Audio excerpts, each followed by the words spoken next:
नमस्कार विद्यार्थी मित्रांनो, स्वागत आहे आपलं पुन्हा एकदा एमपीसी लायब्ररी या आपल्या युट्यूब चॅनलमध्ये.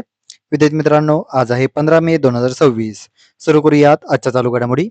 आज आपण पाहणार आहोत महाराष्ट्र विधान परिषदेमध्ये नुकताच 10 सदस्यांनी शपथविधी घेतलेली आहे. या संदर्भात माहिती. भारत UAE संबंधांना एक नवी गती प्राप्त झालेली आहे. या संदर्भात माहिती. तसेच नुकतेच सिंहस्थ कुंभमेळ्याच्या बोधचिन्हाचे नुकतेच अनावरण करण्यात आलेले आहे. या संदर्भात देखील आपण आज माहिती पाहणार आहोत. त्यामुळे या संपूर्ण महत्त्वपूर्ण चालू घडामोडी व्यवस्थितपणे समजून घेण्यासाठी व्हिडिओ शेवटपर्यंत अवश्य पहा. सर्वप्रथम कालचा एक प्रश्न.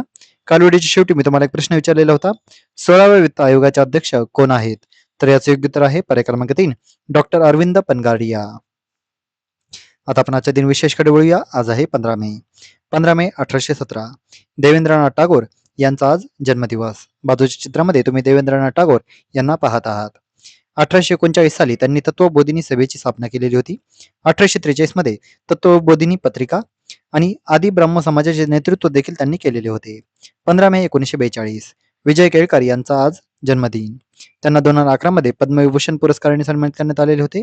तर 2007 साली स्थापन झालेल्या 13व्या वित्त आयोगाचे ते अध्यक्ष होते. तसेच PPP समितीचे देखील ते अध्यक्ष होते. 15 मे 1907. क्रांतिकारक सुखदेव थापर यांचा आज जन्मदिवस. 15 मे 1350.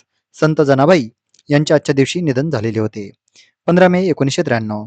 स्वतंत्र भारताचे पहिले लष्कर प्रमुख फील्ड मार्शल KM करियप्पा यांचे आजच्या दिवशी निधन झालेले होते. तसेच 15 मे हा दिवस संपूर्ण जगभरामध्ये आंतरराष्ट्रीय कुटुंब दिन म्हणजेच इंटरनॅशनल डे ऑफ फॅमिलीज म्हणून साजरा केला जातो. तर विद्यार्थी मित्रांनो, हे होते आजचे दिन विशेष.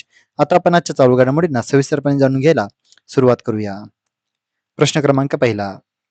भारत UAE मध्ये वाडीनार येथे कोणत्या प्रकल्पासाठी MOU करण्यात आलेला आहे? तर याचे योग्य उत्तर आहे पर्याय क्रमांक 2 शिप रिपेअर क्लस्टर. तर नुकताच भारत आणि UAE या दोन्ही संबंधांना नवीन गती प्राप्त झालेली आहे. आपल्याला माहितीच आहे, नुकतेच भारताचे पंतप्रधान नरेंद्र मोदी हे UAE दौऱ्यावर आहेत आणि या दरम्यान त्यांनी एक नवीन आता MOU स्थापन केलेले आहेत. पंतप्रधान नरेंद्र मोदी यांच्या अल्पकालीन UAE दौऱ्यामध्ये भारतासाठी मोठे आर्थिक व सामरिक लाभ जाहीर झालेले आहेत. Bharat UAE strategic defence partnership करार झालेला आहे. स्ट्रॅटेजिक पेट्रोलियम रिझर्व्ह संदर्भात MOU स्थापन झालेला आहे. LPG पुरवठा करारावर सहमती स्थापन झालेली आहे. तसेच वाडीनार येथे शिप रिपेअर क्लस्टर उभारणीसाठी देखील MOU करण्यात आलेला आहे. MOU चा फुल फॉर्म होतो मेमोरंडम ऑफ अंडरस्टँडिंग. भारतीय पायाभूत सुविधा RBL बँक आणि सम्मान कॅपिटल मध्ये $5 अब्ज गुंतवणूक UAE ने जाहीर केलेली आहे. वळूया पुढच्या प्रश्नाकडे.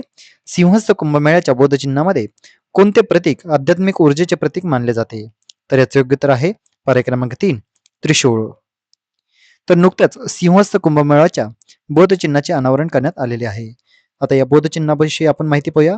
बाजूच्या चित्रामध्ये तुम्हाला नाशिकचा एक फोटो दिसत आहे आणि बाजूच्या कोपऱ्यामध्ये सिंहस्थ कुंभमेळ्याचा जो लोगो आहे, जो बोधचिन्ह आहे, हे तुम्हाला दिसत असेल. यामध्ये भगवान शंकराचे त्रिशूळ हे आध्यात्मिक ऊर्जेचे प्रतीक म्हणून दिसत आहे. तसेच त्र्यंबकेश्वर मंदिराची एक कलश तुम्हाला त्या ठिकाणी दिसत आहे. तो प्रादेशिक वारशाचे दर्शन घडवणारी मंदिराची प्रतिकृती आहे. तसेच काळाराम मंदिराची कमान आणि गोदावरी हे देखील या लोगोमध्ये आहे.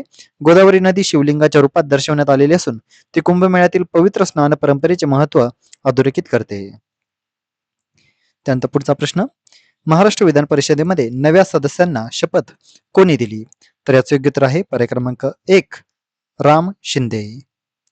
तर विद्यार्थी मित्रांनो, नुकतेच महाराष्ट्र विधान परिषदेमध्ये 10 सदस्यांनी शपथविधी घेतलेली आहे. विधान परिषदेचे सभापती राम शिंदे यांनी नव्याने निवडून आलेल्या 10 सदस्यांना शपथ दिलेली आहे. शपथ घेतलेले सदस्य आहेत नीलम गोरे शिवसेना शिंदे गट, बच्चू कडू शिवसेना शिंदे गट, अंबादास दानवे शिवसेना उद्धव बाळासाहेब ठाकरे गट, प्रज्ञा सातव भाजप, प्रमोद जठार भाजप, जिशान सिद्दीकी राष्ट्रवादी काँग्रेस अजित पवार गट, माधवी नाईक भाजप, सुनील कर्जतकर भाजप, विवेक कोल्हे भाजप, तर संजय भेंडे भाजप. यामध्ये डॉक्टर नीलम गोरे यांनी सलग 5व्यांदा शपथ घेतलेली आहे. तसेच विधान परिषदेचे सभापती प्राध्यापक राम शिंदे यांनी ही शपथ दिलेली आहे. पुढचा प्रश्न. सिंगापेन्न ही कोणत्या राज्याची महिला सुरक्षा विशेष टास्क फोर्स आहे? तर याचं योग्य उत्तर आहे पर्याय क्रमांक 4 तामिळनाडू. तामिळनाडूची महिला सुरक्षा विशेष टास्क फोर्स नुकतीच स्थापन करण्यात आलेली आहे. याचं नाव आहे सिंगापेन्न सिरप्पू अथिरडी पडे. सिंगापेन्ना आहे तामिळनाडूची महिला सुरक्षा विशेष टास्क फोर्स. सिंगापेन्नाचा अर्थ होतो शेरणी. याची घोषणा 11 मे 2026 या दिवशी सरकारी आदेशाद्वारे जारी करण्यात आलेली आहे. नुकतेच नवनियुक्त तामिळनाडूचे मुख्यमंत्री सी जोसेफ विजय यांनी शपथ घेतल्यानंतर पहिल्याच दिवशी स्वाक्षरी केलेल्या महत्वाच्या निर्णयांपैकी हा एक निर्णय होता. पुढचा प्रश्न, भारताचा पहिला अल्गी ट्री हा कुठे उभारण्यात आलेला आहे? तर याचे योग्य उत्तर आहे पर्याय क्रमांक 3 भोपाळ. भारताचा पहिला अल्गी ट्री म्हणजेच शेवाळ वृक्ष हा भोपाळ मध्य प्रदेश या ठिकाणी स्थापन करण्यात आलेला आहे. याचं ठिकाण आहे अशोका गार्डन, स्वामी विवेकानंद पार्क, भोपाळ. याचं उद्घाटन 1 मे रोजी मध्य प्रदेशचे कॅबिनेट मंत्री विश्वास सारंग यांच्या हस्ते करण्यात आलेलं आहे. याचे निर्माते आहेत मशरूम वर्ल्ड ग्रुप. याचं कार्य आहे प्रकाश संश्लेषणाद्वारे वातावरणातील कार्बन डायऑक्साईड शोषणे व ताजा ऑक्सिजन सोडणे. वर्षाला सुमारे 1.5 टन ऑक्सिजन हा सोडत असतो.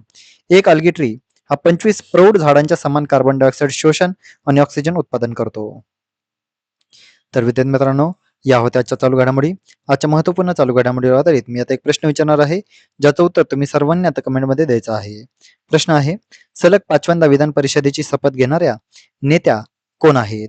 तर यासाठीचे पर्याय आहेत प्रज्ञा सातो, माधवी नाईक, सुप्रिया सुळे की नीलम गोऱ्हे. तर विद्यार्थी मित्रांनो, तुम्ही सर्वांनी आता या प्रश्नाचे योग्य उत्तर कमेंटमध्ये द्यायचं आहे.